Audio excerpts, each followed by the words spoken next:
సరిగ్గా కంట్రోల్‌లో లేనట్లయితే గనక, ఆ షుగర్స్ గనక 300, 400s గనుక ఉంటున్నట్లయితే గనక కొన్ని సందర్భాల్లో డయాబెటిక్ కీటోసిస్టోసిస్ లాంటి కోమాల్లోకి కూడా వెళ్ళేటువంటి పరిస్థితి టైప్ 1 డయాబెటిస్ వాళ్ళలో ఉంటుంది. ముఖ్యంగా ఇన్సులిన్ సరిగ్గా వేసుకున్నట్లయితే లేదా ఇన్ఫెక్షన్ లాంటిది వచ్చినప్పుడు సరిగ్గా మానిటర్ చేసుకోకుండా బ్లడ్ షుగర్ లెవెల్స్‌ని మనం గనక అలా కేర్‌లెస్‌గా గనక వదిలేసినట్లయితే. కాబట్టి ఈ టైప్ 1 డయాబెటిస్ ఉన్నవాళ్ళు ఇంకా కొంచెం ఎక్కువ జాగ్రత్తలు తీసుకోవాల్సినటువంటి అవసరం ఎంతైనా ఉంది.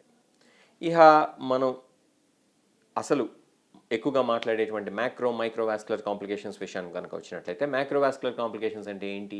పెద్ద బ్లడ్ వెసల్స్ ఏవైతే ఉన్నాయో వాటిని ఎఫెక్ట్ చేయడం ద్వారా వచ్చేటువంటి కాంప్లికేషన్స్ మైక్రోవాస్కులర్ కాంప్లికేషన్స్ అంటాం. హార్ట్ అటాక్స్, బ్రెయిన్ స్ట్రోక్స్ అనేవి చెప్పుకోవాల్సి ఉంటుంది.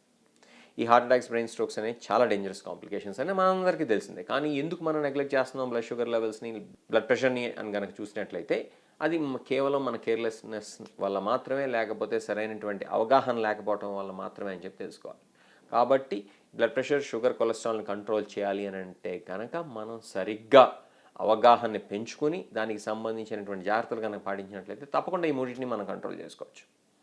అప్పుడు దీనివల్ల వచ్చేటువంటి మైక్రోవాస్కులర్ కాంప్లికేషన్స్ అంటే హార్ట్ అటాక్స్, బ్రెయిన్ స్ట్రోక్స్ని మనం నివారించుకోవచ్చు.